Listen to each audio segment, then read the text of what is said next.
What up, y'all? Welcome to another episode of What's in the Box Track. The Lakers win with a game they should win against the Rockets, a young team, young up-and-coming team.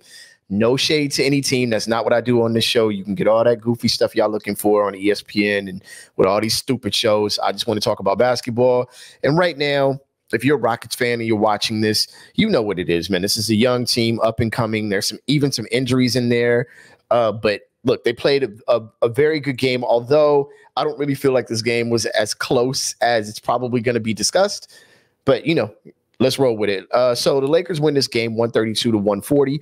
The Rockets actually did out opportunity the Lakers. The Rockets were able to put up 100 shots, 100 attempts at 49% field goal shooting.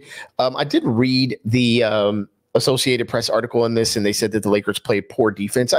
I suppose that's true, relatively true. I think really the reality here is that the Rockets are actually the number 3 offensive rebounding team in the league versus the number 3 defensive rebounding team in the league. In the Lakers, offensive rebounds won out because the Rockets were +8 in that category for offensive rebounds, which led them to +9 in shots in total. So not too bad for the Rockets on that end, but they didn't shoot as well as they needed to win the game. The Lakers, on the other hand, 91 attempts at about 54%, 36% from the three-point line. I don't know where this three-point shooting was when we needed it against the Sixers, but they found it, particularly LeBron. But look, shout out to the Rockets. These are two of the worst, statistically the worst three-point shooting teams, and they both shot pretty well. 36%, almost 37% for the Rockets on 33s, 33 threes for the Lakers, 36% for them. The free throw percentage was nice for the Lakers, 86%. Everything was pretty much in the paint. So the amount of fouls in this game, 31 fouls, free throws for the Rockets, 35 for the Lakers. That makes a lot of sense since, most things were in the paint.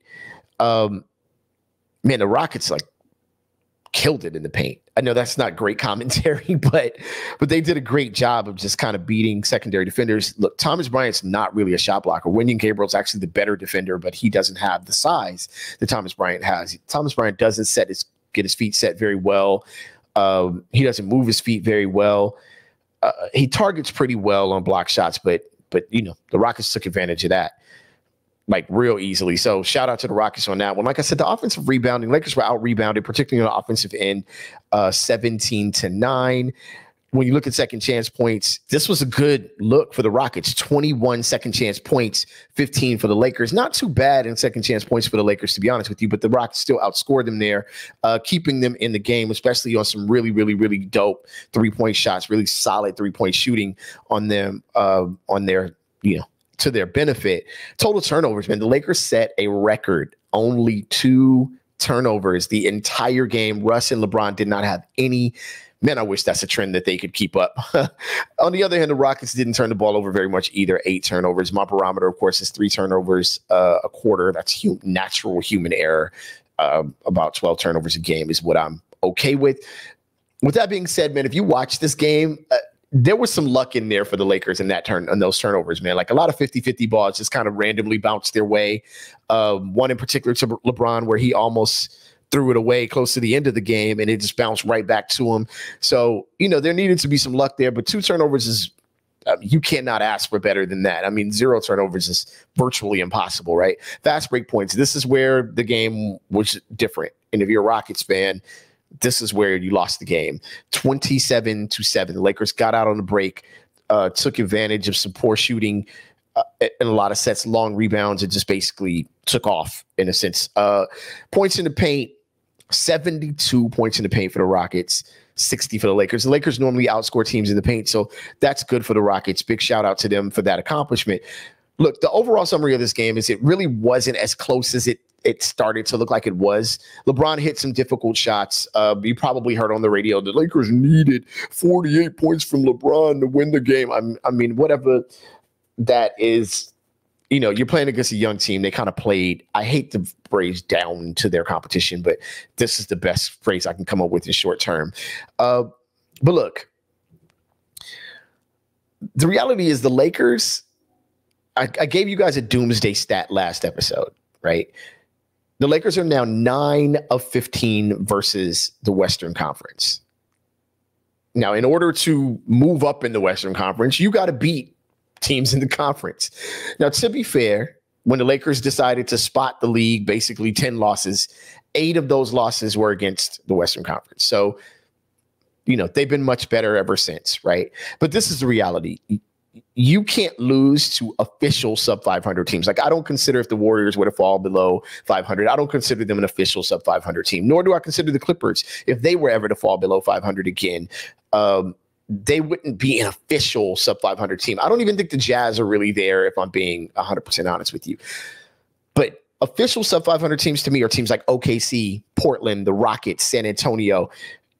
You got about 9 to 10 more games against them, and you cannot lose one.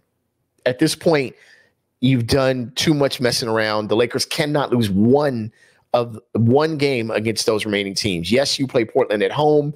Yes, you have to beat them at home. That's what this comes down to. You don't have any choice, because at this point, you're -6 against the conference, and you got to catch up if you want to even be in the play-in. And I'm thinking the Lakers, as much as the play-in would be nice, 7th through 10th would be fine with me. I don't like the idea of an extra game, an extra lucky possibility for a team. I really would rather the Lakers fall into that 5th or 6th spot, which is very, very, very much a possibility. The Lakers have about 8 more games to waffle like this. But the next 5 games, you have Sacramento, you have Portland, you have the Clippers, which is on TNT, so I'm almost expecting that to be a guaranteed loss. You have Memphis. I don't know about Memphis, but you also have San Antonio. So you got to go 3-2 over these next 3 games. And the toughest of those games is the next one, which will be against Sacramento at home. But Sacramento's coming. Sacramento definitely felt like they didn't deserve to lose that last game, and they're going to be showing up. Mike Brown has a bone to pick with the Lakers organization, so I guarantee that this Sacramento game is going to be a bear if you are not ready for it. And AD needs to be back by – we need at least a 30-game sprint with AD. And really, if he gets back over the next 8 games, you still got to ramp him back up. So you're only going to get like a 20-game sprint. And these last 20 games – across the NBA entirely are going to be insane. Trust me, if you are a basketball fan or whatever, if you just are like, what is Trek talking about? You ain't even got to turn your TV on until the last 20 games of the season. And it's going to get nasty because a lot of teams are bunched up. It's going to be crazy. So the Lakers can't really mess around too much more. I'd say by game 52, you need to be turned. You need to be turned all the way up. So let's see what happens, y'all. My name is Trek Life. This has been What's in the Box Trek. Thank y'all for tuning in. I appreciate each and every one of y'all. I'm stuttering too much. I appreciate each and every one of y'all. I will holler at y'all on Thursday after the Sacramento game. Hopefully we got a dub out of that. Peace.